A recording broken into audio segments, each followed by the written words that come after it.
Kaya very bad experience ko dito sa airport na to. Kaya yan. May assistance. Hindi man lang ino-offer sa mga nahihirapan sumakay. Ala, ano ba yan? Mawawala na naman kami dito. Utang na loob, nabibuisit na ako dito sa airport na to. Airport na to. Nakita ko nyo? D59 to 87. Tapos bago mag-C, oh my gosh, dilemma. So ito, muntik na naman po kami magwala. So yun, kaya lang ilang oras, pagod na po ako. Pagod na po ako.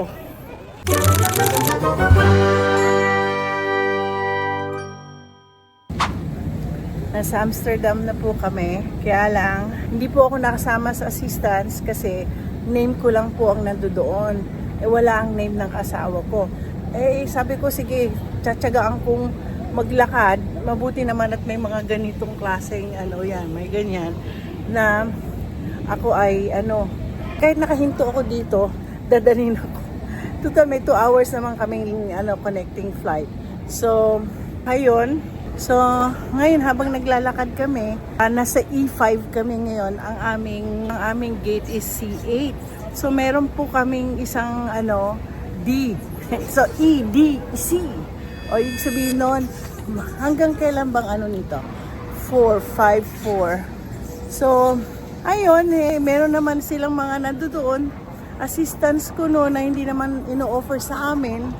Hindi ino-offer pati sa asawa ko. Really, nightmare talaga sa akin ang itong Amsterdam Airport. Nung unang sakay, first time namin dito sa Amsterdam, talagang iniwan po kami. Papunta sana kami ng Hamburg, Germany. Iniwan po kami ng sasakyan kasi nga, ang haba ng pila, may katangahan din kami. Kasi hindi naman kami ini-instruct dito. Wala nagsasabi. Nasa business class po kami. Hindi yung pala business class namin, ang dali-dali lang. Nakapila po kami sa economy. So, yung mga kasamahan namin sa aeroplano na economy, naiwan din. Kaya very bad experience ko dito sa airport na to. Kaya yan. May assistance. Hindi man lang ino-offer sa mga nahihirapan sumakay. O diba? Ewan ko, napaka-snappy siya itong airport na to. Ito na, wala na po. Maglalakad na talaga po kaming mag-asawa. Yeah, so we're T. Anong T? Ala, T, ano ba yan? Mawawala na naman kami dito. Utang na loob, nabibuisit na ako dito sa airport na to. Sabi dito, A, B, C, D gate. Papunta dito. Sana naman po hindi naman kami mawawala this time. Wala talaga. Pag nagbibiyahe, may iniinis ka talaga kasi napaka matao dito. Ewan ko. Sige, gamitin na lang namin utak namin.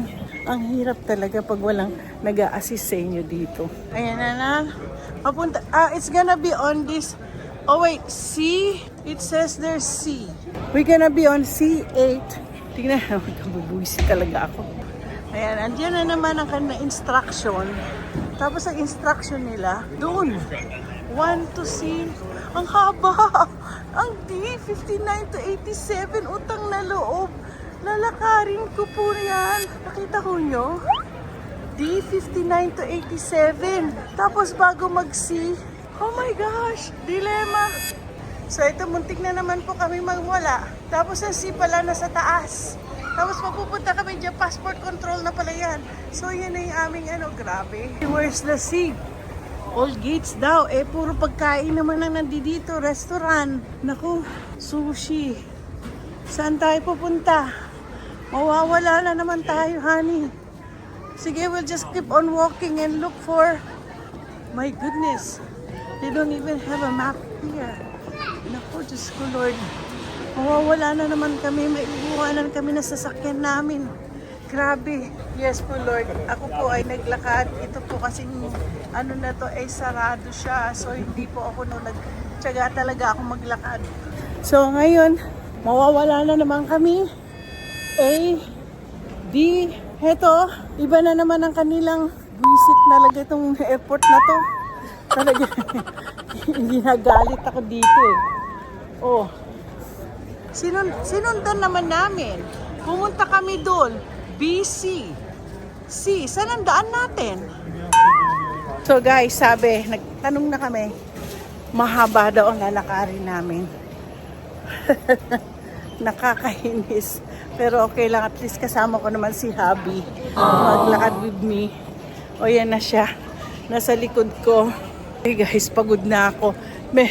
May nag-ano sa amin, nakitang nawawala kami. So, meron namang mabait na Samaritan na sabi po dadaan kami daw sa passport control.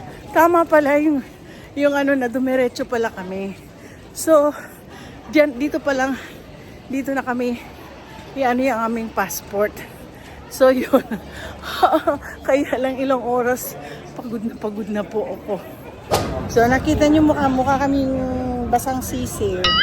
So, ito na naman, mabuti ka mo, meron nag-ano sa amin, hindi namin maano yung sa security. So, muntik na naman kaming mawawala. Hindi talaga ako. Pwede bang pumunta ng Netherlands na hindi dumadaan dito sa airport na to? Comment below. Kudo sa mga taga-Amsterdam ko na subscribers ko, ayaw ko na dito sa airport na to. Naghihintay na lang po kami mag-board and maraming mga nakatayo na dito. Alam nyo, kung iniwan ko ang asawa ko at sumakay ako doon sa assistance, kawawa ang asawa ko, inaatake daw siya ng gout niya. So, pinili ko talagang maglakad kahit hirap ako maglakad. Pero glory to God, nakarating po kami.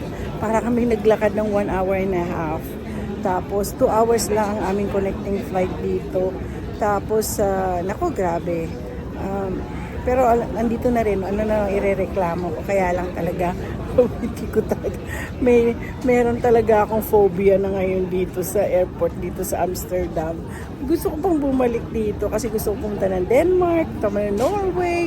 Kaya lang sana hindi na po ako dito ang ano kaya lang meron nga. Pagpunta ko pala ng Kenya, dito din po ang connecting flight. Kaya ang layo-layo po nilakad namin. Grabe. So finally, papunta na kami ng Madrid. So, mukhang basang sisig talaga kami. Kasi sobrang lakad. So, goodbye na Amsterdam. Kahit hanggang ngayon, hindi ko po masabi yung pangalan ng kanilang airport. Okay, start na kumain ngayon dito sa KLM. First time ko po sa KLM. Oh, totoo lang, I'm not kidding. First time ko. Tagal ko nang balak talaga mag-KLM. So sabi niya, ibang klaseng quiche daw to. Ito yung quiche na very vegan. Kasi ito ay, ano na nga,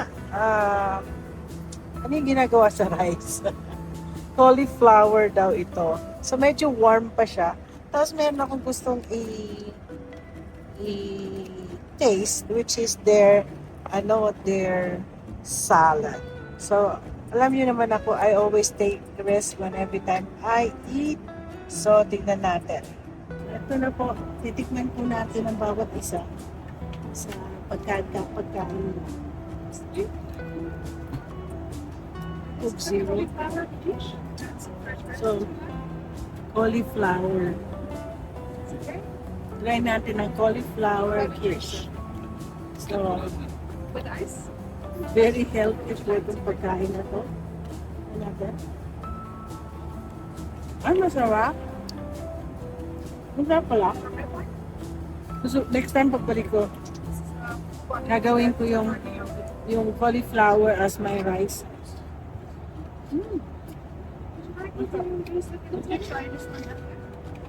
Oh, it has a cheese. It's good. It was really good. Pero to try to kainin yung salad. Alam silang salad dito. Which is, tingnan natin. Masarap siya. So, talagang gusto ko. Ay, may meat. May meat siya, oh. Ay, masarap siya. May kanya-kanya ano siya. Meron siyang corn. Meron siyang, of course, beans. Meron siyang beef. Masarap. Masarap siya. Masarap ko yung pagkain.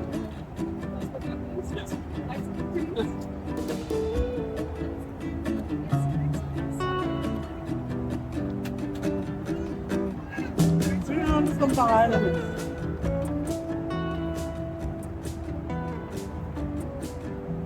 Main nila, oh, it's a Mexican style bean salad with spicy cream cheese and plant-based. Ah, barbecue plant-based pala to, so okay to, vegan. Masarap, masarap. So it's a Mexican salad.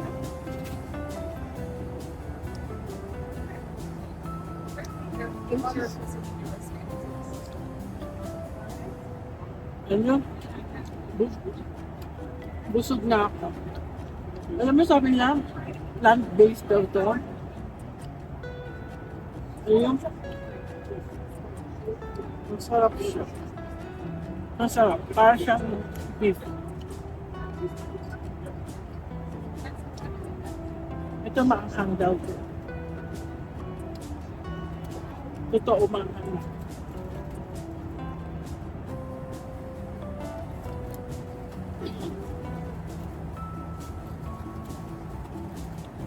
Masarap ito. Buong vlog ko, pagkain ko lang dito sa KLM.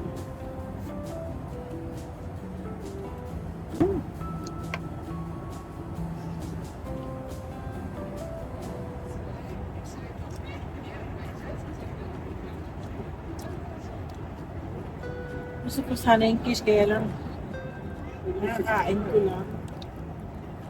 Yun ang breakfast ko kanina. Paborito ko nga ng tinapay. Lagay ko masarap. Masarap ito. Sabi na spicy, hindi may siya spicy. Oh, sorry, you're not a fan.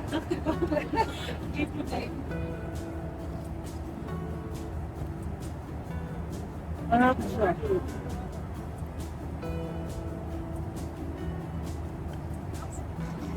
Short trip lang po ito. Siguro mga 3 hours, 2 to 3 hours lang. So, ang aming, nandito kami dalawa ni Lansan. Ito pa rin ang business class nila. Kaya lang, parang yun yung regular. Pero they see to it na wala kaming katabi sa gitna. So, parang gano'n. Macaroons. Hindi ako mahilig sa macaroons. Kaya masarap siya. Sarap yung macaroons.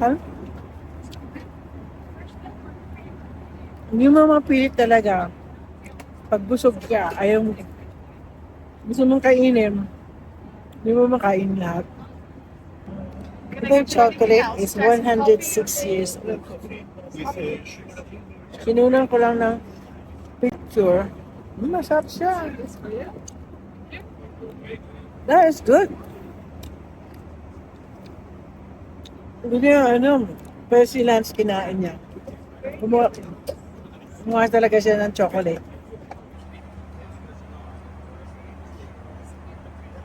How's the chocolate? Is it good? I have one.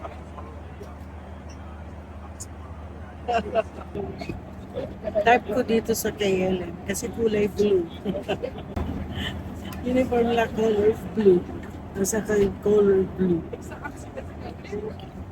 Tapos ang lit-lit ng kanilang concierge. Sexy. Tsaka gumagamit sila ng kahoy. Tungkuha si Lance. Mabuti si Lance na ubos niya pagkain niya. Ako kasi hindi ko na kaya. Inom na lang ako ng Coke. Ha? You like it? Honey, sabi niya gusto na yung chocolate niya. Eh kasi naman 106 years old na yun. Do you like it? Gustuhan niya. Gustuhan niya yung chocolate. Kaya ay, tayo. Kasi tayo, hindi tayo dapat nagkukuha ng mga litrato ng mga ibang tao na hindi nila natin sinasabi. So, ako ngayon mukha ko lang makikita at saka asawa ko. At least po, natutuwa ako kasi siya ngayon, nakakain dyan.